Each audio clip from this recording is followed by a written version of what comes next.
반갑습니다. 오늘 전도서 10장 1절에서 3절 말씀을 중심으로 해서 우매한 자라는 제목으로 여러분들과 같이 은혜를 나누고자 합니다. 지금 우리가 묵상하고 있는 전도서를 우리는 지혜서라고 말을 합니다. 지혜서. 지혜가 뭡니까? 지혜는 잠언 9장 10절에도 말씀하는 것처럼 여호와를 경외하는 것이라고 말하고 있죠. 오늘 저와 여러분이 지혜로운 자가 되시기를 주의 이름으로 축복합니다. 오늘 본문에는 그 지혜의 반대 개념이 나오고 있습니다. 오늘 본문에 나오는 우매라는 단어입니다. 우매 9번 나오는데요, 다음 주 계속 이어서 이 우매 시리즈를 좀 함께 여러분들과 묵상을 하려고 하는데, 오늘은 3개만 살펴보려고 합니다. 이 우매라는 단어, 시클루트라고 하는 단어는 어리석다 또는 미련하다, 바보, 이런 뜻을 가지고 있습니다. 성경에서 어리석음의 본질을 아주 잘 보여주는 말씀이 시편 14편 1절의 말씀이죠. 거기 말씀에 보면 우리 한번 같이 읽어볼까요? 시작. 어리석은 자는 그의 마음에 이르기를 하나님이 없다 하는도다. 우리가 이런 사람을 가리켜서 현대 용어로 말하면 무신론자 이렇게 말하죠. 무신론자. 하나님이 없다, 신이 없다라고 말하는 사람들.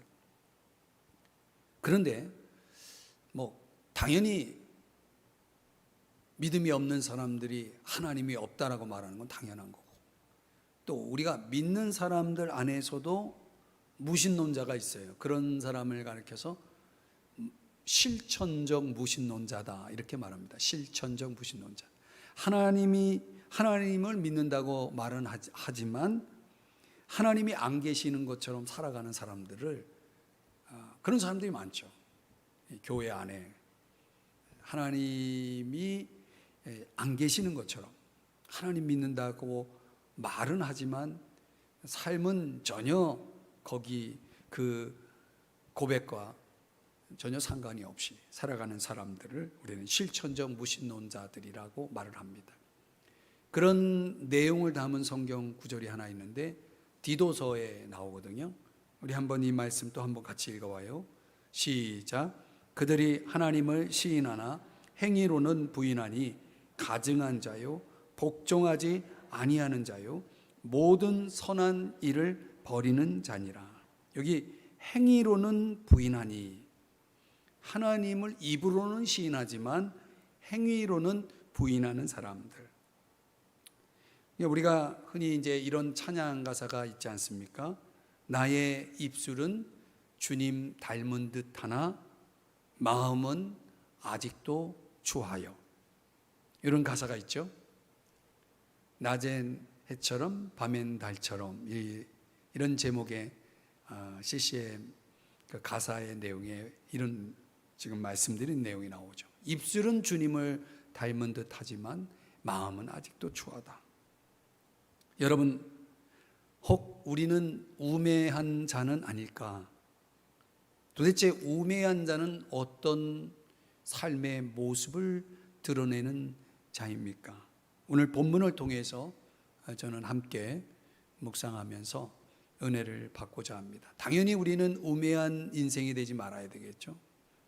우매한 자의 특징을 살펴보지만 우리가 그 반대로 살아야 되겠다는 말씀이죠. 자, 첫 번째로 우매한 자의 삶의 모습은 작은 일을, 첫째로는 작은 일을 대하는 자세를 통해서 그것을 알 수가 있어요. 자, 우매한 자의 자세는 작은 일을 어떻게 대합니까? 소홀히 대한다는 거죠. 소홀히 대한다.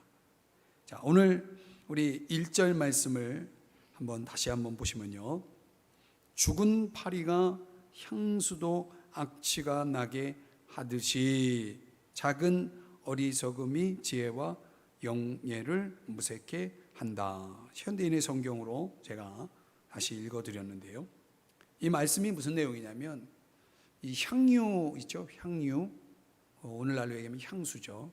그 향유를 제조할 때 그 제조하는 과정 속에서 그 잘 만들어진 그 향유 그 보관하는 그 병에 그 용기에 파리가 한두 마리가 떨어졌단 말이죠. 그러면 그 향유는 더 이상 쓸모가 없게 되는 거죠. 거기에 악취가 난다. 그 향기로운 기름 한 병을 사용할 수 없게 된다는 것입니다.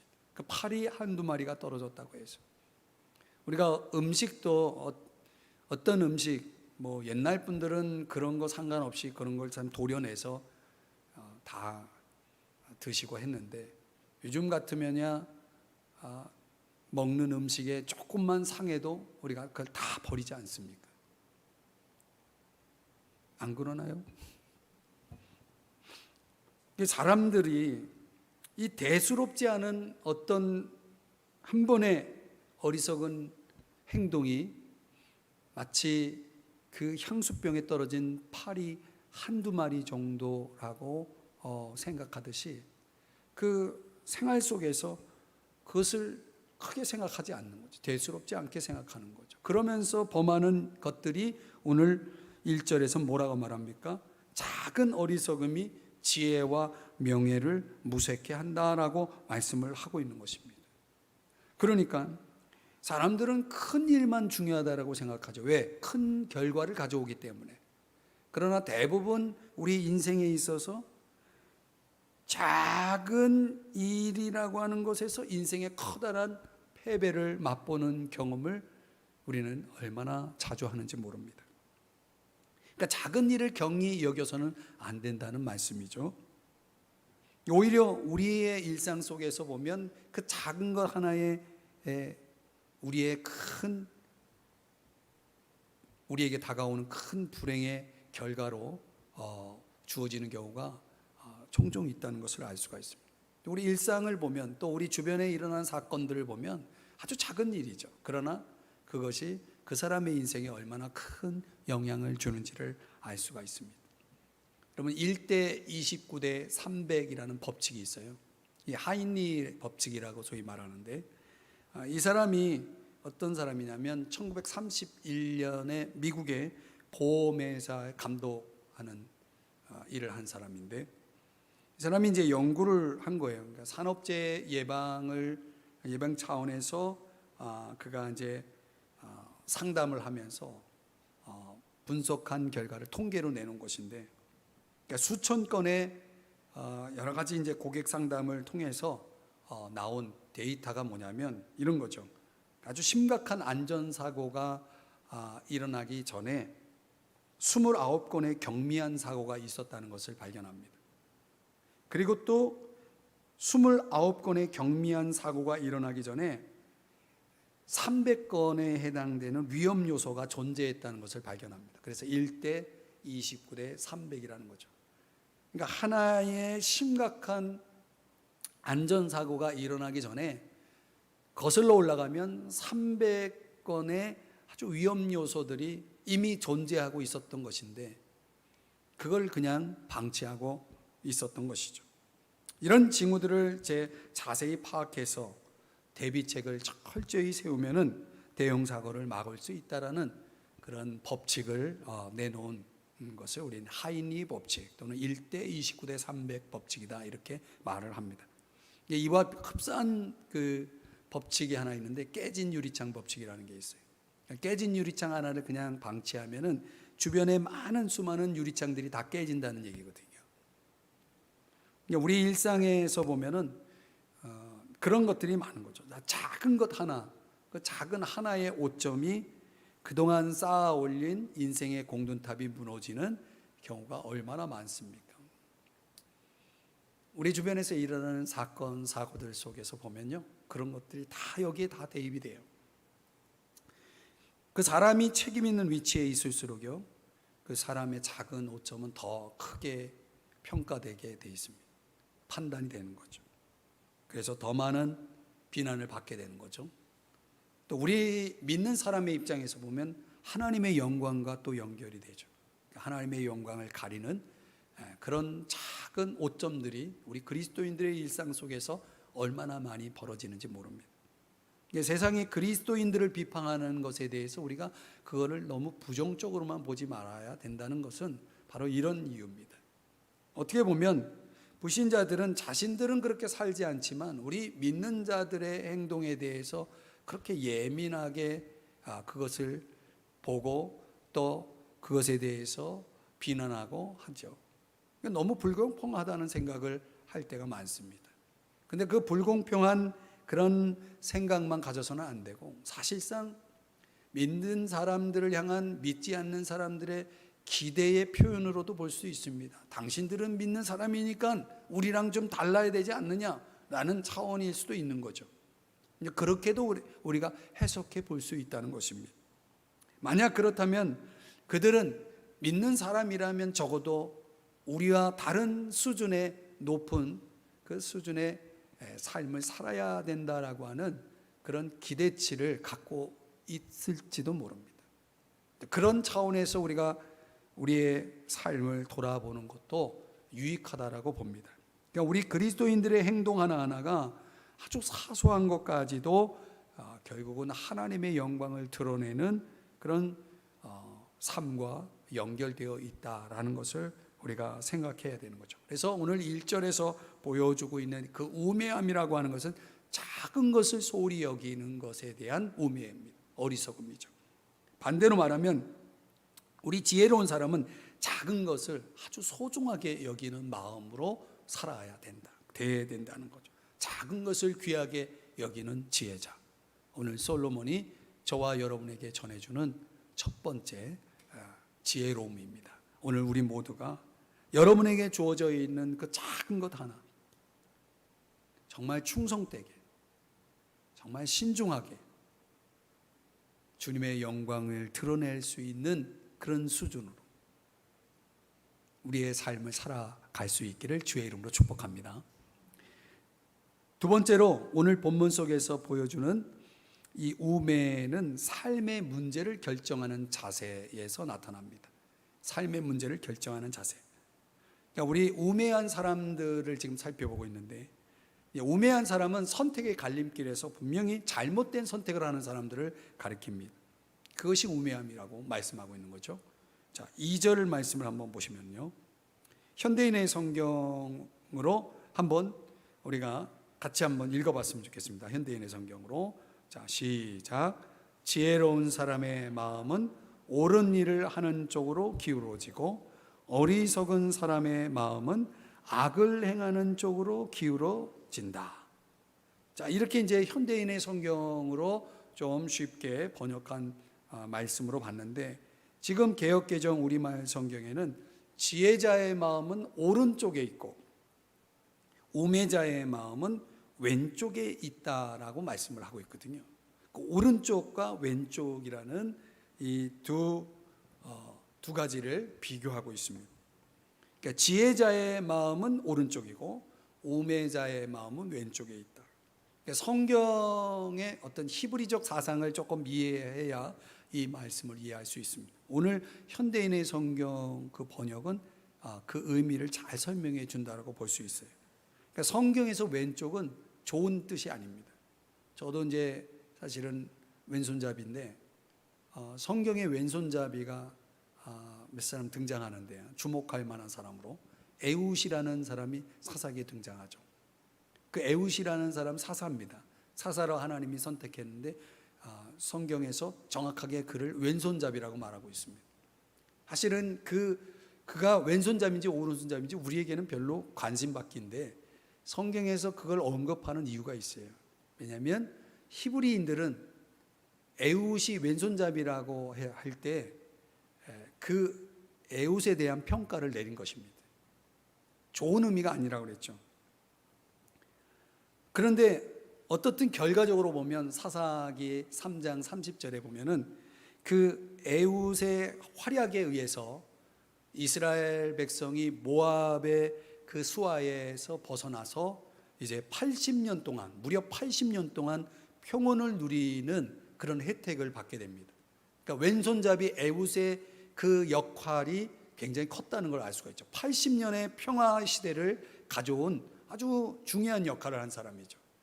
그런데도 불구하고 에웃이라는 사람 그 자체의 평가는 왼손잡이다, 아주 평가절하하고 있는 것이죠.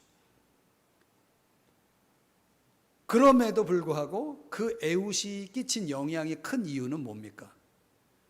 그는 왼손잡이지만 하나님은 오른손잡이였기 때문에 그렇죠. 하나님을 가리킬 때 하나님은 오른쪽에 있다라고 말을 합니다. 하나님의 손을 오른손이라고 보통 말하죠. 나의 의로운 오른손으로 내가 너를 도와주겠다, 이런 말씀을 여러분 들어보셨죠? 하나님의 손을 오른손에다가 비유하는 이유는 순전히 히브리적인 개념입니다. 그러니까 왼손잡이 에웃이 그럴 만한 능력이 있어서 80년의 평화의 시대를 가져온 것이 아니라, 그는 히브리인들이 다 생각하듯이 별 볼 일 없는 사람인데, 평균 수준도 안 되는 사람인데 오른손이신 하나님이 그를 붙들어 함께 하셨기 때문에 그에게 그런 역사들이 나타났다. 그 내용이 사사기 3장 15절에 나와요. 한번 보십시다. 같이 한번 읽어봐요. 시작. 이스라엘 자손이 여호와께 부르짖음에 여호와께서 그들을 위하여 한 구원자를 세우셨으니 그는 곧 베냐민 사람 게라의 아들 왼손잡이 에웃이라. 그러니까 이 왼손잡이 에웃을 세운 분, 구원자로 쓰신 분, 그분이 누굽니까? 하나님이시죠. 하나님이 왜 그렇게 하셨습니까? 이스라엘 자손이 하나님을 찾았거든요. 그러니까 하나님을 찾으면 내가 비록 왼손잡이라도, 내가 비록 연약할지라도, 내가 비록 부족할지라도 오른손으로 하나님이 우리를 붙들어서 쓰시면 이런 에웃처럼 이렇게 쓰임을 받을 수 있다는 걸 보여주는 겁니다. 할렐루야. 그러니까 우리에게 주어져 있는 조건보다 더 중요한 것은 우리와 함께 하시는 하나님이시죠. 그래서 인간적인 결함을 가졌던 왼손잡이 에웃이지만 주님의 오른손이 그를 붙들었을 때는 그는 놀랍게 쓰임을 받았다는, 귀하게 쓰임을 받았다는 거예요. 그래서 오늘 본문 2절을 다시 보면 히브리적 사고로 볼 때 지혜자의 마음은 어느 쪽에 있어요? 오른쪽에 있다는 거예요. 이 말은 무슨 얘기냐면 그의 마음이 하나님에게 있다는 거예요. 그의 마음이 하나님의 생명, 하나님의 영광을 선택했다는 의미예요. 그러니까 우리의 마음과 생각이 항상 어디 쪽에 있어야 돼요? 오른쪽에 있어야 된다는 거예요. 하나님 쪽에 있어야 된다는 거예요. 그런 고백을 시편 기자가 하고 있는데 시편 16편의 말씀을 한번 같이 또 읽어봅시다. 새 번역으로 시작. 주님은 언제나 나와 함께 계시는 분, 그가 나의 오른쪽에 계시니 나는 흔들리지 않는다. 우리마을 성경에는 항상 내 앞에 모심이요 그랬어요. 하나님을 항상 내 앞에 모시고 사는 사람들, 그런 사람에게는 하나님이 항상 오른쪽에 계세요. 하나님이 함께 하시는 거죠. 하나님이 항상 함께 동행하시는 거죠. 그렇게 되면 그 사람은 어떻게 됩니까? 흔들리지 않는 삶을 살게 된다는 것이죠. 그 능력의 주님이 함께 하는데 흔들릴 수 있겠습니까? 지혜자의 마음과 생각과 그 선택이라는 것은 항상 오른쪽에 가 있는 거예요. 하나님 편에서 항상 서고 하나님 편에서 생각하고 하나님 편에서 선택하고 하나님 편에서 인생길을 걸어가는 사람들에게는 흔들림이 없는 삶을 살게 된다는 거예요. 그게 바로 지혜자의 선택이라면, 반대로 우매자의 마음은 어디가 있어요? 어느 쪽에 가 있어요? 왼쪽에 가 있다는 거예요. 그래서 유익하지 못한 거예요. 그래서 어리석은 거예요. 우리가 선택의 갈림길에 서 있을 때에 우리의 삶의 문제들을 결정할 때 어느 편에 서서 결정하느냐, 이게 중요한 거예요. 이게 지혜와 우매를 결정하는 기준인 거죠. 여러분의 마음은 언제나 어디에, 왼쪽입니까? 오른쪽입니까? 네. 언제나 오른쪽에 있기를 축복합니다. 하나님 편에 있어야 됩니다. 이게 참 중요합니다.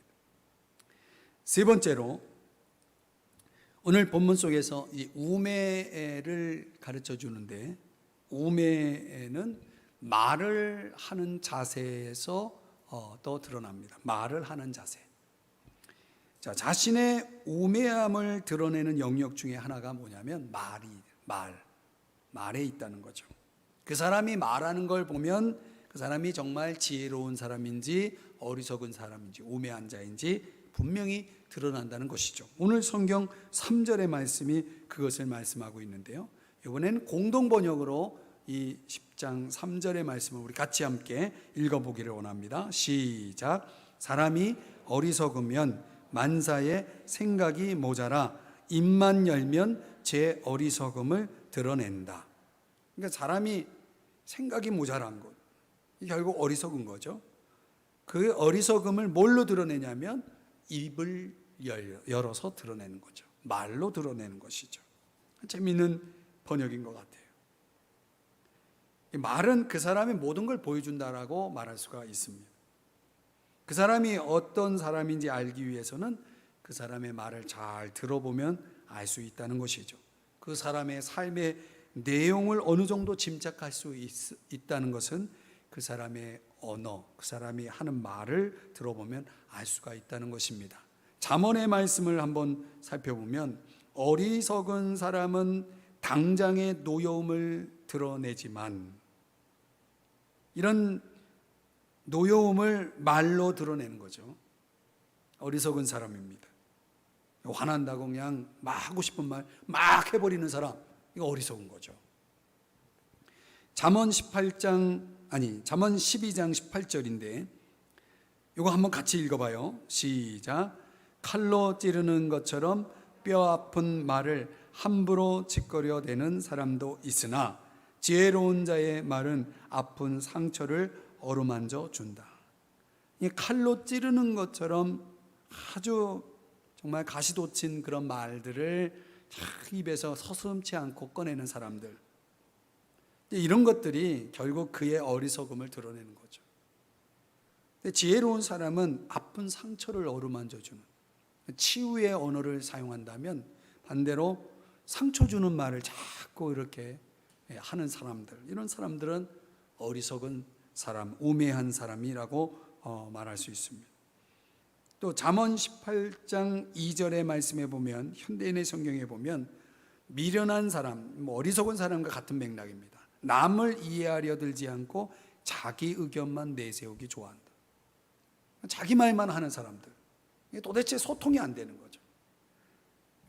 그런 차원이라면 그 사람은 또 어리석다라고 하는 것이죠. 많은 사람들이 남의 이야기가 끝나기를 기다리지 못하고 가로채잖아요. 중간에 가로채서 또 말을 하려고 하죠. 그러면 말다툼하다가 아직 내 말 안 끝났어. 그러고서 또 말을 하게 만들죠. 아직 내 말 안 끝났어라는 말을 듣는 경우가 있다면 내가 조금 어리석은 사람이구나, 이렇게 생각하시면 되는 거예요. 잠언 18장 21절 현대인의 성경으로 또 한번 보면요, 같이 한번 또 읽어봐요. 시작. 혀는 사람을 죽이기도 하고 살리기도 한다. 혀를 놀리기 좋아하는 사람은 반드시 그 대가를 받는다. 아멘. 이런 겁니다. 그러니까 언어 생활이라는 게 참 중요하다. 오늘 우매에 대한 묵상을 우리가 하고 있는데, 언어 생활 속에서 그 사람의 인격이 판가름 난다면 말 그대로 문자 그대로 정말 살고 죽는 일이 우리의 말에 달려 있다라고 한다면 이게 얼마나 중요한 일입니까? 그래서 성경은 우리가 말하는 것보다는 듣는 것의 중요성을 더 강조하고 있다는 것이죠. 잘 듣고 또 거기에 정말 지혜로운 그런 반응을 보일 수 있는 그런 사람이 돼야 되는 것입니다. 그러니까 아주 오래된 유머 가운데, 이게 실화인지 유머인지 좀 헷갈리지만 어느 집회에서 재미난 말씀을 이제 강사가 하는 겁니다. 이 세상에서 가장 차가운 바다는, 여러분이 답을 해보세요. 이 세상에서 가장 차가운 바다는 이런 것도 몰라요? 썰렁해. 참 이런 것도 가르쳐 드려야 되나? 썰렁했죠? 지금 에어컨 때문에 썰렁한 거예요. 또 이 세상에서 가장 따뜻한 바다는 수준이 좀 아니시네. 사랑해. 이 말을 듣고 이분이 은혜를 받았어요. 그래가지고 자기 남편한테 가가지고 이제 이야기를 하는 겁니다. 내가 문제 낼 테니까 맞춰보라고. 이 세상에서 가장 차가운 바다는 썰렁해래요. 그러면 이 세상에서 가장 뜨거운 바다는 무엇일까요? 이제 남편한테 물었더니 남편이 답을 안 하는 거예요. 답을 좀 하라고. 막 재촉하면서 여보, 내가 당신하고 이 질문을 하면은 당신이 답을 해야 된다고 하면서 막 자꾸 이제 재촉을 하는데도 그래도 꿈쩍 안 하는 거예요. 그래서 안 되겠다, 이제 힌트를 줘야 되겠다 해가지고 나를 보면 생각나는 거 있잖아. 딱 그러면서 이제 힌트를 줬는데 그랬더니 남편이 하는 말이 무릎을 딱 치면서 생각이 난듯이 열받아. 딱 그랬다는 거 아닙니까? 하나도 재미없죠? 썰렁할 줄 알았어요. 열바다예요, 바다. 또 착각하시지 마시고. 우리가 사실 이제 부부간에 가족간에 대화를 나눌 때, 또 아는 사람들과 대화를 나눌 때 엉뚱하게 반응하는 사람이 있죠. 열받아. 사랑의 그 한마디를 못해가지고 열받아. 그러면 되겠습니까? 유명한 철학자 제노가 말하는 것처럼 하나님이 우리에게 두 개의 귀를 주시고 하나의 입을 주신 것은 듣는 걸 많이 하라고 주신 것이다. 그렇게 설명을 하잖아요. 근데 오늘날의 심리학자들이 말하는 대화의 기술에도 제3의 귀, 제3의 귀라고 그렇게 명명하는 그런 의미가 있습니다. 제3의 귀. 사람의 마음 속에 숨겨져 있는 이야기를 들을 수 있는 귀를 얘기하죠. 사람들이 사실 입으로 말하지는 않지만 그 마음속 깊은 곳에 자리 잡고 있는 것을 그것을 그 속으로 말하는 것을 드러낼 수 있는 정말 그런 것들을 파악할 수 있는 그런 귀를 우리가 가지고 살아야 된다. 이제 그런 말들을 합니다. 아주 오래전에 이제 본 경청이라는 책에 그런 내용이 나와요. 여기 그 책의 주인공 30대 후반의 직장인, 이 사람은 항상 말만 하면 알았어. 그리고 정말 알았다라는 그런 리액션은 없어요. 그냥 말만 알았어요. 뭐든지 자기 편한 대로만 생각하고 결정하고 이해하고 이런 스타일인 이 주인공이 이토벤이라는 주인공인데, 결국 그가 인생의 마지막 시간에 알게 된 배운 소중한 교훈이 마지막 아들에게 남긴 유언이 있는데 그게 이청득심이라는 말이죠. 이청득심. 귀 기울여 듣는 것이 사람의 마음을 얻는 것이다. 이청득심. 이렇게 한자어로 사자성어로 그렇게 설명을 합니다.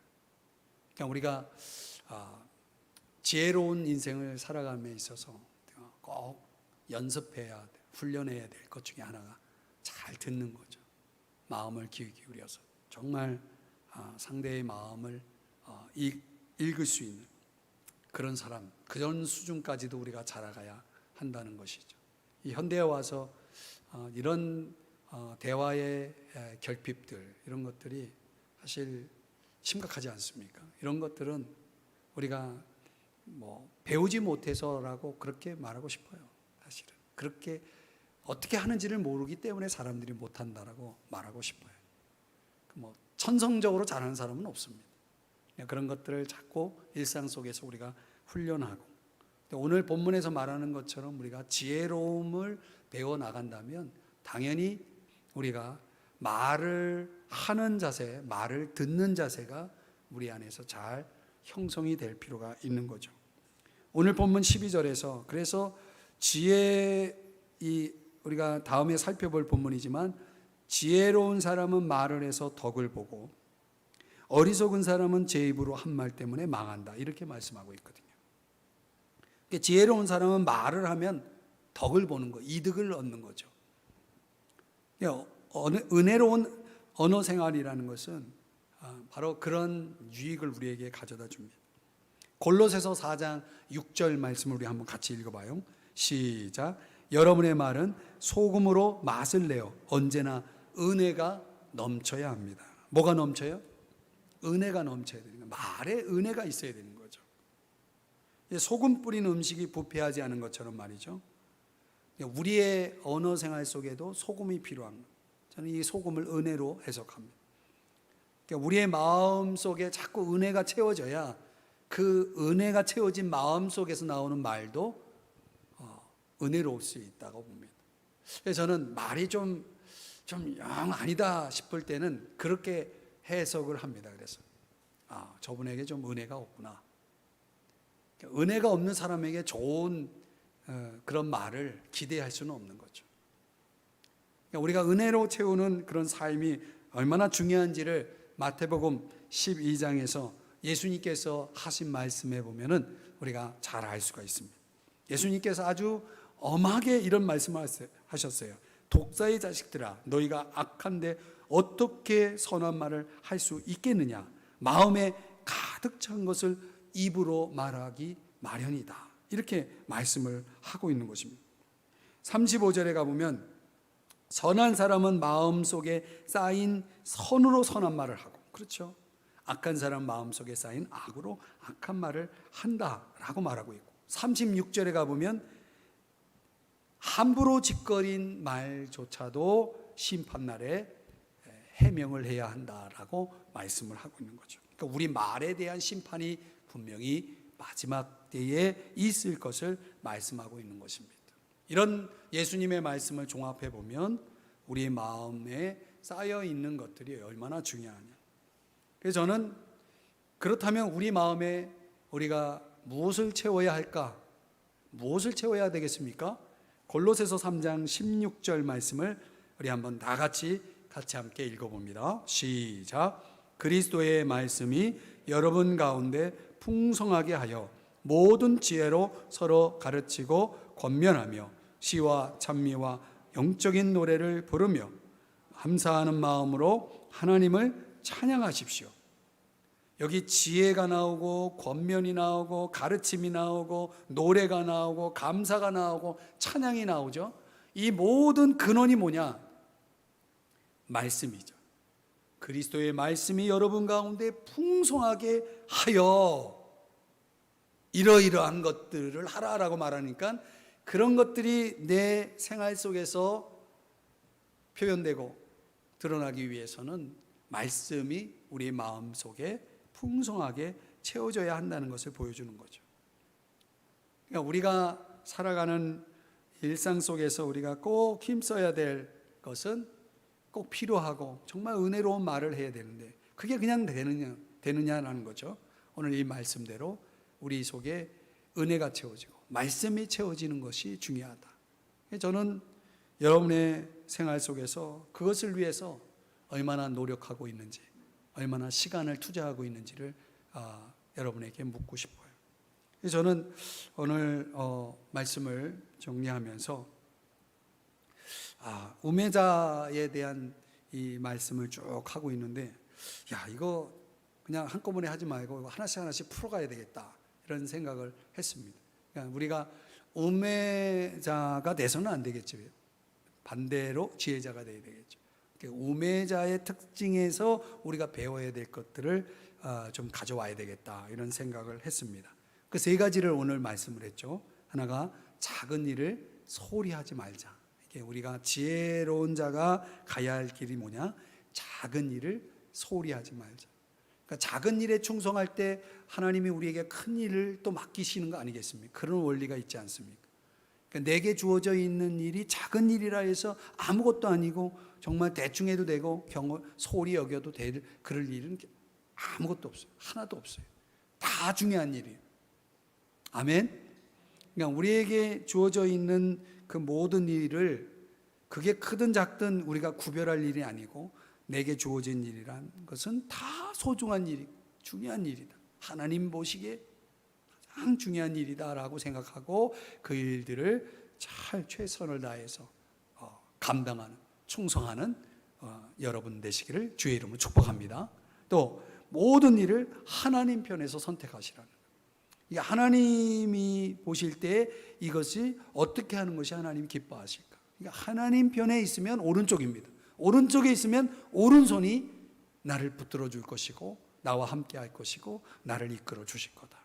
믿으십니까?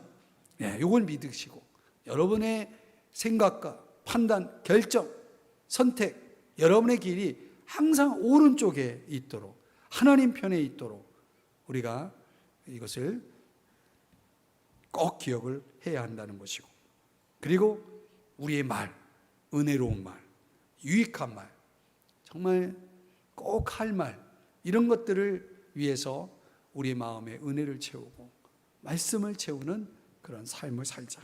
이것이 이제 오늘 솔로몬 전도자가 우리에게 가르쳐주는 지혜로움의 비결인 것이죠. 자, 오늘 이 말씀을 이제 우리가 적용해서 오늘 하나님 앞에 기도할 때 내게 주어져 있는 그 작은 일을 내가 어떻게 대하고 있는가, 나는 지혜자인가 우매자인가 한번 생각을 해보시고 기도하실 때 하나님 내게 주어져 있는 작은 일, 교회 안에서도 그렇고 또 여러분의 일터에서도 그렇고 작은 일, 그것을 정말 소중히 여기고 최선을 다하는 모습들, 또 어떤 결정을 내릴 때 하나님 편에서 결정하고 선택하고 항상 하나님 편에 있는 그런 하나님 기뻐하시는 그런 선택의 길을 갈 수 있도록 여러분들이 오늘 기도할 때 그런 거 말씀 붙잡고 기도했으면 좋겠어요. 또 여러분들이 고민하고 있는 문제가 있다면 하나님 편에서 선택하게 해달라고 기도하고, 또 우리의 자녀들을 위해서도 우리가 이런 걸 적용해서 기도했으면 좋겠다 싶습니다. 은혜롭고 유익한 언어 생활을 할 수 있게 해달라고, 내 입술에 파수꾼을 세워서 하나님께서 원하시는 이 입술 되게 해달라고 우리 또 주님 앞에 기도하는 이 밤이 되었으면 좋겠습니다.